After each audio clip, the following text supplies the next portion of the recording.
안녕하세요, 학생 여러분. 황승훈 영어 필복숙쌤이 제공하는 운전고1 1학기 중간고사 분석입니다. 오늘 영어 시험을 다들 잘 보셨겠지요? 오늘 시험 문제는 느꼈겠지만 별로 어렵지 않았습니다. 시험을 보면서 이 정도면 내가 몇 점 정도 맞을 수 있겠구나 하면서 수월하게 풀었을 거라고 생각합니다. 화면을 보시는 것처럼 이번 시험 범위는 교과서와 부교재 이렇게 두 개의 영역이 포함이 됐고, 교과서에서는 1과 그 다음 부교재에서는 5개 강의 챕터 리뷰 2개까지 총 7개 강의 포함이 되었습니다. 화면에서 보시는 것처럼 교과서에서는 객관식 한 문제, 그 다음 논술형 한 문제가 출제돼서 개수로는 2문제가 출제됐고요. 배점으로는 8.8점에 해당하는 게 교과서에서 출제된 문제입니다. 결국 대부분의 문제가 보시는 것처럼 91.2점에 해당하는 문제가 다 부교재에서 출제돼서 교과서의 비중은 예전처럼 그대로 아주 작다고 할 수 있겠습니다. 이번 운전고 1학기 중간고사의 특징을 말씀을 드리자면, 가장 큰 특징은 일단 가장 큰 변화는 작년까지 지필평가 논술형이 30점이었는데 올해는 20점으로 논술형의 비중이 줄었다는 걸 알 수 있습니다. 객관식에만 치중해서 준비할 수 없는 건 똑같은 이유가 서술형, 논술형, 지필고사의 논술형의 비중 자체는 줄었지만 수행평가의 비중이 크기 때문에 이제 기말고사 대비를 같이 하면서 수행평가 대비도 같이 들어갈 텐데 거기서 더 열심히 해야 된다는 걸 알 수 있습니다. 두 번째 특징은 작년 경우는 지문 개수가 50개에 해당할 만큼 범위가 방대했는데 올해는 교과서 1과와 부교재 지문 38개로 범위 자체는 많지는 않고 평범했다고 할 수 있습니다. 근데 이걸 다르게 생각을 하면 중간고사의 범위가 적었다는 건 기말고사의 범위가 많아질 수밖에 없다는 얘기인데, 작년에도 똑같이 부교재를 리딩 파워 유형편을 1학기에 시험 범위에 포함시켰는데 작년 1학기에는 13강까지 중간고사가 포함이 됐었고 나머지 23강까지에 해당하는 게 기말고사에 포함이 됐었거든요. 근데 이번 중간고사에는 10강까지만 포함이 됐으니까 결국은 11강부터 23강까지, 물론 중간에 몇 개의 강은 제외가 될 수는 있겠지만 시험 범위가 기말고사엔 아주 많을 거라는 걸 미리 예상할 수 있습니다. 그럼 중간고사보다는 좀 더 많이 어려울 거고요. 그 많은 범위에 해당하는 공부를 해야 되니까. 그래서 기말고사도 2달 동안 아주 열심히 할 각오를 하셔야 될 것 같습니다. 다음 특징은 이번 시험의 난이도에 대한 얘기를 말씀을 드릴 건데, 3번 보시면 기존 운전고1 시험의 평균적인 난이도와 비교했을 때 상중하 중에서 이번 시험은 하 정도로 볼 수 있을 정도로 아주 쉬웠습니다. 4번도 비슷한 맥락인데요. 작년 1학기 중간고사는 운전고 역사상 가장 쉬운 시험이었습니다. 그런데 올해 1학기 중간고사도 거의 비슷한 수준이라고 생각을 할 수가 있을 정도였습니다. 그러면 운전고 문제가 엄청 어려울 줄 알고 공부했는데 요 정도 수준으로 공부하면 되겠구나 라고 안심할 학생이 있을까봐 미리 말씀을 드리면, 작년 시험도 1학기 중간고사는 아주 쉬웠고요. 그 다음 기말고사, 그 다음 2학기가 되면서 점점 난이도는 더 높아졌습니다. 그렇다면 올해 시험도 오늘 시험을 치른 1학기 중간고사보다 기말고사가 그리고 2학기가 더 어려워질 거라는 걸 미리 예상을 하고 대비를 하셔야 할 것 같습니다. 안심해서는 안 되고요. 그 다음 특징은 작년에는 출제되지 않았었던 영영풀이 문제가 올해는 2문제나 출제가 됐습니다. 사실 운전고 시험 문제는 항상 2문제 정도의 영영풀이가 출제됐었는데 작년에는 좀 사라졌다고 볼 수 있었거든요.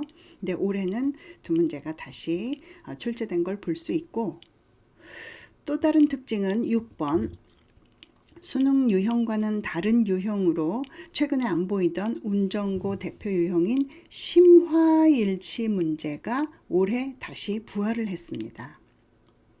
일반적으로 수능 유형에서 출제되는 일치 문제는 누구나 맞힐 수 있을 만큼 쉬운, 게다가 한글로 출제되는 일치 불일치 문제인데 운전고에서 출제되는 심화일치 문제는 한글로 출제되지도 않지만 보기 하나하나의 길이가 아주 긴 문장으로 구성이 되고 추론을 해서 맞춰야만 하는 그런 유형인데 그게 올해 다시 부활이 돼서 아마 기말고사나 2학기에는 더 어렵게 출제될 걸로 예상이 됩니다. 그 다음 특징이라면 일치 문제, 조금 전에 말씀드린 일치 문제 또는 주제, 제목 문제도 작년과 달리 한글로 된 보기가 없었습니다.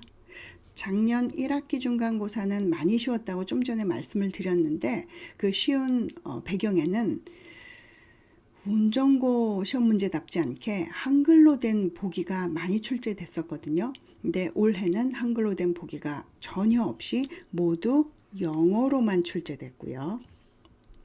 8번은 어법 비중에 대한 얘기를 말씀을 드릴 건데 어법 객관식 문제가 12.6점으로 총 4문제 정도가 객관식으로 출제가 되었고 어법 문항에서 논술형으로는 6점이 출제됐는데 문항 개수로는 6개 문항이었습니다.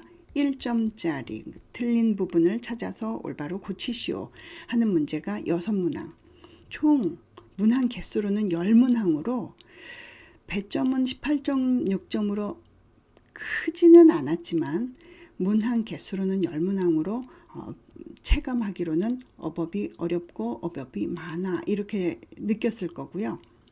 이 비중은 18.6점 뿐만 아니라 서술형, 다른 논술형 문제도 어법에 맞게 쓰시오까지 포함이 된다면 비중이 꽤 높았다고 볼 수 있습니다.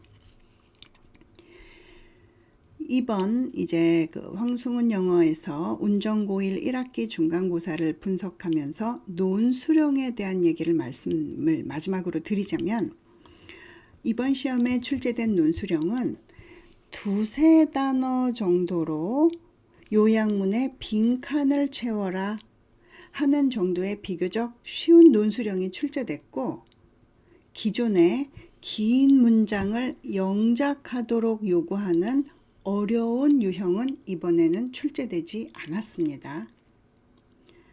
이렇게 영작 문장이 거의 없었던 적은 없었기 때문에 기말고사에서는 단단히 각오하고 어려운 유형도 준비를 해야 된다고 할 수 있습니다.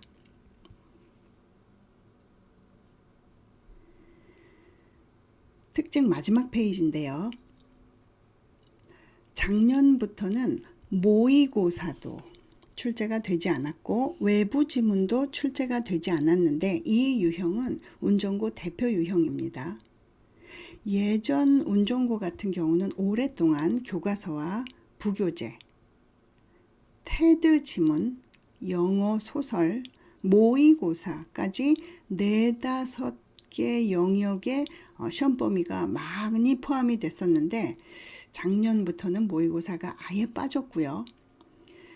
그리고 전통적으로 운전고 시험에서는 외부 지문, 즉 시험 범위에 아예 들어가지 않았던 문제가 한 문제나 2문제 정도 늘 출제됐었는데 작년엔 없었고 올해도 마찬가지입니다.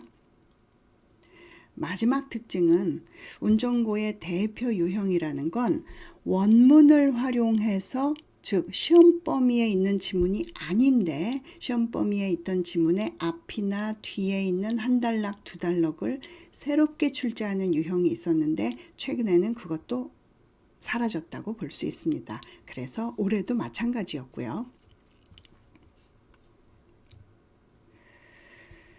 올해 25년 1학기 중간고사 영어 100점을 받은 학생들은 화면에서 보시는 것처럼 10명의 학생이 이번에 좋은 성적을 냈습니다.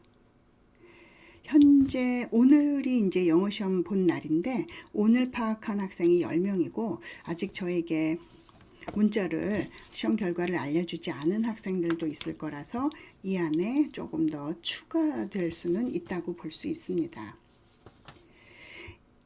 이렇게 100점을 받은 10명의 학생들은 중간고사 대비 2달 동안 매주 주간 테스트를 볼 때 그 결과를 취합해서 매주 게시판에 게시했던 적이 있었죠. 매주 시험 결과의 등수가 조금씩 차이가 있었지만 계속 1등에서 5등 사이에, 1등에서 10등 사이에 이렇게 상위권을 차지했던 학생들이 이번에 시험에서도 역시 100점을 받아왔습니다. 즉 2달 동안 꾸준히 열심히 했던 학생들이 실전에서도 빛을 발한다는 걸 증명해 준 거죠. 다음 주에 시작되는 기말고사 내신 대비에서는 1학기 수행평가 자료도 함께 제공되면서 그 수행평가 대비 테스트와 함께 원래 늘 해오던 대로 단어, 심화, 서술형 테스트가 같이 제공이 될 겁니다. 기말고사에서는 새로운 각오로 더 열심히 할 생각을 다들 마음을 먹고 같이 시작을 해야겠습니다. 이제 운전고 유형을 몸소 직접 잘 파악을 했으니까 황승훈 선생님이랑 필복숙 선생님이랑 함께 2달 더 마음 잡고 화이팅 합시다. 이번 중간고사 점수로 낙담하거나 의기소침해지지 말고 기말고사까지 끝까지 힘차게 잘 달려가시길 바랍니다.